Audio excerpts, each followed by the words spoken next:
Acara ini dipersembahkan oleh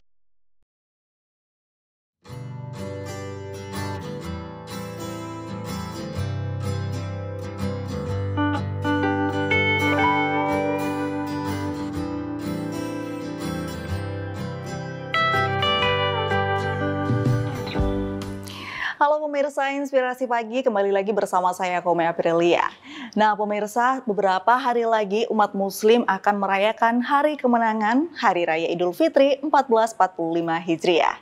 Momen lebaran seperti ini tentunya menimbulkan berbagai macam permasalahan, seperti halnya kenaikan bahan pokok menjelang lebaran, keamanan saat mudik, serta urbanisasi yang sering terjadi dan sulit dihindari di kota-kota terbesar termasuk Surabaya. Nah, bagaimana kesiapan pemerintah kota Surabaya dalam menanggapi permasalahan yang terjadi pada saat mudik lebaran tahun 2024 ini? Saat ini saya sudah bersama dengan Ibu Lembah Setiawati, anggota DPRD Kota Surabaya Komisi A, dan kita akan membahas lebih lanjut bagaimana kesiapan pemerintah Surabaya menghadapi mudik lebaran 2024. Halo, selamat pagi Ibu. Selamat pagi. Apa kabar hari ini? Alhamdulillah. Alhamdulillah baik. Alhamdulillah sehat. Sehat ya Bu ya. Dan puasanya masih tetap masih lancar ya Bu masih ya. lancar. Ibu gimana masih melukis sampai sekarang? Masih. Masih. Lukis saya cantik-cantik loh Bu. Masih ingat ya masih kalau ingat. saya melukis ya. Baik, Ibu, sebentar lagi kan kita akan merayakan Hari Raya Idul Fitri nih Bu ya. Dan seperti yang sudah saya jelaskan tadi bahwa momen lebaran ini pasti banyak sekali permasalahan yang terjadi terutama di kota Surabaya. Harga bahan pokok sudah mulai naik bahkan sebelum masuk bulan puasa. Betul. Kemudian nanti ada keamanan saat mudik, keamanan berkendara, kemudian keamanan rumah-rumah yang ditinggal mudik. Ini biasanya banyak sekali nanti setelah lebaran ada berita yang kecurian lah, inilah itulah gitu ya Bu ya. Nah sebenarnya kesiapan dari pemerintah kota Surabaya untuk menghadapi kenaikan harga bahan pokok dulu nih Bu, gimana? Jadi kalau saya perhatikan, pemerintah kota sudah cukup mengintensifikasi untuk kenaikan harga ini dengan ada sidak pasar, ya, sidak pasar untuk mengantisipasi pedagang-pedagang yang sudah menaikkan harga itu. Gitu. Jadi mereka dihimbau untuk tidak yang mungkin naik tapi tidak terlalu naik sekali gitu. Kemudian saya lihat seperti PD Pasar, ya, PD Pasar itu juga sudah melakukan sosialisasi kepada UKM-UKM. Diberi tempat di pasar-pasar tradisional untuk berjualan makanan-makanan siap saji yang nggak mahal, ya, terjangkau oleh masyarakat, juga pedagang-pedagang di pasarnya. Baik, nah ini kan ada beberapa kali diselenggarakan pasar murah begitu ya Bu. Betul, ya, untuk masyarakat yang mungkin belum mampu membeli dengan harga yang normal. Bagaimana tanggapan Ibu tentang pasar murah yang diadakan oleh pemerintah kota Surabaya ini Bu? Itu satu langkah yang bagus juga untuk memberi kesempatan kepada masyarakat yang tidak mampu untuk belanja dengan harga murah. Ternyata bukan hanya dari pemerintah kota saja melakukan pasar murah. Ada beberapa organisasi-organisasi sosial juga mengadakan pasar murah di sekitar tempat mereka. Oh gitu. Nah, apakah pasar murah ini sudah cukup efektif untuk penanganan harga bahan pokok yang mulai naik ini? Sebetulnya memang belum terlalu efektif, tapi paling tidak itu sudah membantu. Membantu. Baik, kemudian adakah saran langkah lain bagi Pemkot untuk menstabilkan harga, Bu? Ya, tentunya untuk menstabilkan harga itu dihimbau kepada para tengkulak-tengkulak itu untuk tidak menimbun. Gitu. Karena melonjaknya harga-harga ini karena ada beberapa oknum yang tidak bertanggung jawab, dia sebelumnya sudah menimbun barang-barang begitu ya. bahan-bahan itu sehingga pada waktu menjelang Lebaran baru dikeluarkan. Jadi sebenarnya kenaikan harga ini tidak melulu misalkan seperti beras gitu ya, tidak melulu harganya naik dari petaninya begitu, tapi ada oknum tersendiri yang memang sudah menimbun beras hingga akhirnya beras langka, kemudian harga naik begitu ya, Bu ya. Baik. Nah, kemudian kalau untuk oknum-oknum ini sendiri sampai sekarang apakah pemerintah Kota Surabaya sudah menindaklanjutin? Ya, tentunya pemerintah kota sudah bersinergi ya dengan dinas-dinas terkait untuk seperti justisi gitu ya, begitu ya. Untuk menindaklanjutin oknum yang menimbun ini ya, Bu ya. Iya. Baik. Kalau pemerintah Kota Surabaya sendiri sebenarnya berapa kali sih, Bu, dalam sebulan ini aja? Berapa kali pemerintah Kota Surabaya melakukan sidak ke pasar untuk menjaga supaya harga bahan pokok di pasar ini stabil gitu? Karena kalau sekarang disidak, besoknya bisa berulah lagi tuh pedagang di pasar gitu, Bu. Iya, betul. Dan bagaimana misalkan bagaimana pemerintah Kota Surabaya ini menangani. Jadi kalau misalkan hari ini disidak, besoknya gimana caranya supaya pedagang ini nggak nakal lagi setelah disidak sehari sebelumnya gitu? Ya, tentunya pemerintah kota juga sudah menyiapkan langkah-langkah setelah penyidakan ya, bekerja sama dengan Satpol PP misalnya dengan dinas-dinas terkait yang memang di bidang keamanan Kota Surabaya ini. Saya kira bukan hanya pemerintah kota saja yang mengadakan sidak, anggota DPRD juga beberapa yang memang di bidang perekonomian itu mereka juga mengadakan sidak. Gitu. Ya. Seperti waktu saya masih di komisi yang terkait tahun yang lalu kita juga mengadakan sidak ke pasar. Begitu ya, Bu ya. Kemudian dari pemerintah kota sendiri bekerja sama dengan Satpol PP untuk menjaga dan menindaklanjuti pedagang-pedagang yang nakal gitu ya, Bu ya. Baik. Kemudian kalau kita bicara tentang mudik, Bu, mudik Lebaran ini kan pasti banyak warga Surabaya yang nantinya akan mudik ke desa, kemudian meninggalkan rumahnya untuk beberapa hari ke depan. Nah, untuk keamanan seperti ini bagaimana pemerintah Kota Surabaya menanganinya? Tentunya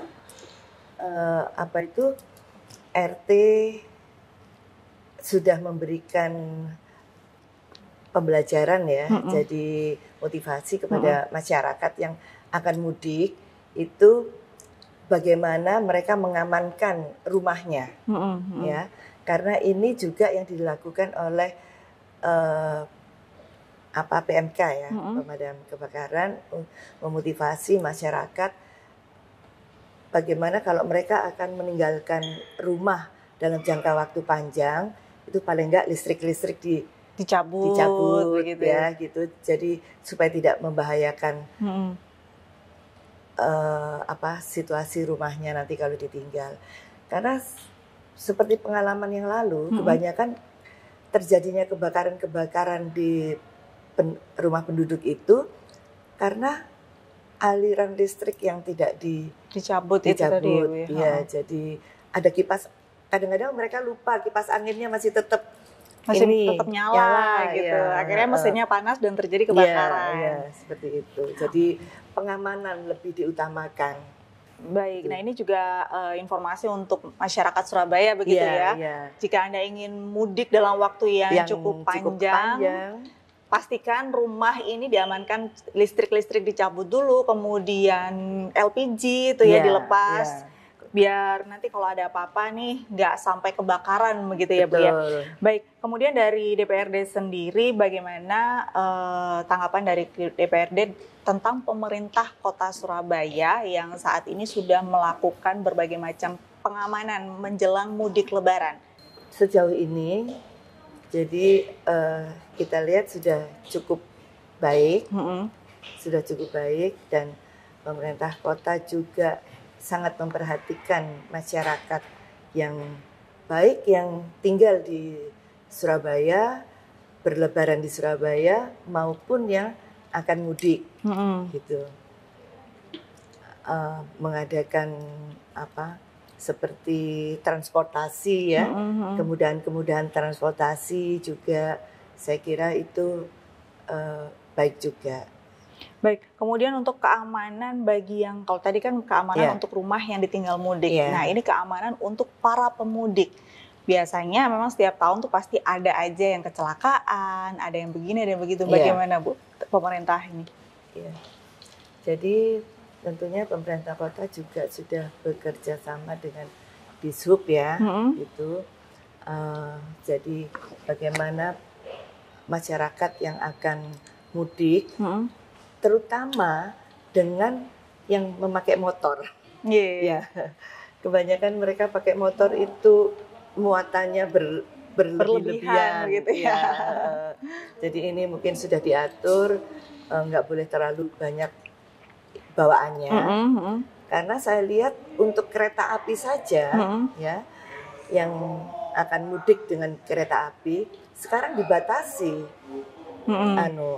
Bawaannya, nggak boleh berlebihan, kalau lebih akan harus ada berbayar.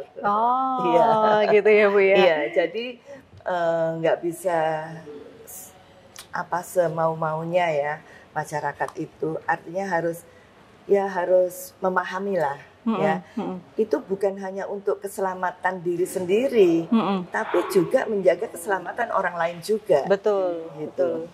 Nah, kemudian kalau kita bicara tentang transportasi umum yang sudah disediakan oleh pemerintah Kota Surabaya, Bu ya, akankah ada kenaikan harga untuk tiket baik itu mulai dari bus, kereta api, kemudian pesawat, Ibu? Saya kira kok tidak. Misalnya ada kenaikan pun tidak terlalu membebani gitu ya Bu ya. Tidak terlalu membebani masyarakat. Karena biasanya kan kalau sudah mudik lebaran ini harga tiket itu luar biasa mahal Ibu. Iya, memang makanya harus pesannya itu jauh-jauh hari sebelumnya. Gitu ya Bu Dan ya. saya kira masyarakat juga sudah paham ya, sudah paham betul. Begitu penjualan tiket dibuka, mereka langsung pesan. Iya, baik. Dan apalagi yang saya tahu sekarang penjualan tiket khususnya untuk kereta api itu semuanya online gitu. Jadi masyarakat tidak perlu antri berdesakan di stasiun dan bisa dipastikan sudah pasti dapat gitu. Antara dapat atau enggak itu sudah pasti. Kalau kita ngantri di stasiun itu kan belum tentu gitu ya Bu ya. Nah Ibu, kita bicara tentang Surabaya lagi nih Bu ya. Kesiapan pemerintah Kota Surabaya. Memang Surabaya ini kalau dilihat-lihat kan jarang terjadi bencana alam gitu ya Bu ya. Tapi kan beberapa waktu yang lalu Surabaya sempat ada gempa dan itu untuk beberapa daerah ada kerusakan-kerusakan. Berarti kan Surabaya sebenarnya ada potensi terjadi bencana alam meskipun terhitung jarang gitu Bu ya. Nah, bagaimana kesiapan pemerintah Kota Surabaya khususnya untuk PMK, misalkan nanti ada kebakaran yang terjadi, kemudian ada bencana alam yang terjadi, kesiapan dari pemerintah sendiri bagaimana sampai sejauh ini? Jadi pemerintah kota sudah mempersiapkan dengan dinas-dinas terkait untuk bencana alam, seperti BPBD ya, Badan Penanggulangan Bencana Daerah, yang tadinya mungkin berapa tahun yang lalu BPBD tidak ada, tapi karena memang diperlukan, karena memang Surabaya ini mungkin kelihatannya seperti tidak ada bencana ya. Baik-baik aja gitu baik-baik aja. Tapi sebetulnya yang harus diwaspadai adalah patahan-patahan yang ada di tengah kota. Itu sangat mengkhawatirkan. Itu sebabnya BPBD itu sudah siap siaga kalau sewaktu-waktu ada bencana apapun, apakah itu bencana banjir, apakah itu bencana gempa seperti tempo hari, ya. Kemudian untuk PMK-nya, pemadam kebakaran juga sudah mempersiapkan secara infrastruktur maupun SDM-nya.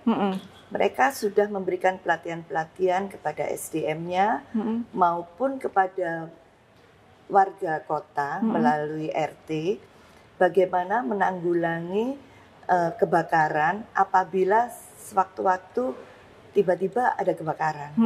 Jadi masyarakat setempat sudah dilatih, ada gitu pelatihannya. Ya, sudah ada sosialisasi begitu ya, sudah Bu, ada ya. sosialisasi. Seperti misalnya mereka tidak menyiramkan air, tetapi membasahi kain, kemudian ditutup di atas LPG begitu ya, Bu, ya. Itu contoh kecilnya. Kemudian untuk PMK sendiri, mereka sudah melatih anggota-anggotanya untuk berapa menit sudah harus ada di tempat. Baik. Nah, untuk melatih anggota PMK ini kan pasti ini adalah hal yang wajib ya dan pasti harus dilakukan. Kemudian untuk personelnya sendiri, Bu, menghadapi Lebaran tahun 2024 ini, apakah ada penambahan personel untuk PMK-nya sendiri? Saya kira mereka menambah SDM ya. Menambah SDM karena mereka tidak hanya siap untuk mobil-mobil pemadam kebakarannya aja, tapi ada motor-motor. Sekarang ada motornya juga ya, Bu, ya? Yang harus cepat sampai di lokasi. Gitu. Baik. Jadi selain pelatihan tambahan untuk SDM dari PMK sendiri juga ditambah begitu ya, Bu, ya, untuk menanggulangi sekiranya nanti ada kebakaran yang terjadi pada saat mudik Lebaran tahun 2024 dan semoga mudik Lebaran tahun ini tidak ada bencana alam lagi ya, Bu, ya. Insya Allah. Tapi kalau kita bicara tentang gempa yang terjadi kemarin itu kan ada beberapa bahkan rumah sakit di Surabaya terjadi kerusakan. Kemudian ada korban meskipun bukan korban jiwa, Ibu, ya. Sejauh ini bagaimana pemerintah kota dan juga pandangan dari DPRD sendiri tentang kesigapan pemerintah kota menangani bencana alam? Ya, tentunya pemerintah kota dengan pengalaman yang kemarin mereka lebih siap begitu ya, Bu, ya, untuk menanggulangi bencana supaya nanti kalau misalkan terjadi bencana lagi semoga tidak ya. Semoga tidak. Baik, Ibu, kita kalau bicara tentang mudik Lebaran, pada saat Lebaran Surabaya emang sepi ya, Bu, ya, nggak ada orang gitu. Yang ada di Surabaya itu adalah orang-orang asli Surabaya, sementara pendatangnya semuanya pada mudik, lenggang gitu. Jadi pada saat Lebaran ini adalah kota Surabaya yang sebenarnya gitu. Tapi setelah Lebaran biasanya malah semakin padat penduduknya. Bawa temannya, bawa saudaranya dari kampung. Nah, hal-hal seperti ini bagaimana pemerintah kota Surabaya menanggapinya, Ibu? Jadi sebaiknya pemerintah kota mengintensifkan operasi justisinya ya untuk menanggulangi peledakan penduduk. Gitu. Nah, kemudian apa sih, Bu, yang harus diwaspadai pasca tradisi mudik Lebaran berlangsung selain dari peledakan penduduk ini? Ya, tentunya terutama di jalan-jalan ya, di jalan-jalan insya Allah nggak ada kecelakaan gitu ya. Jadi pengaturan untuk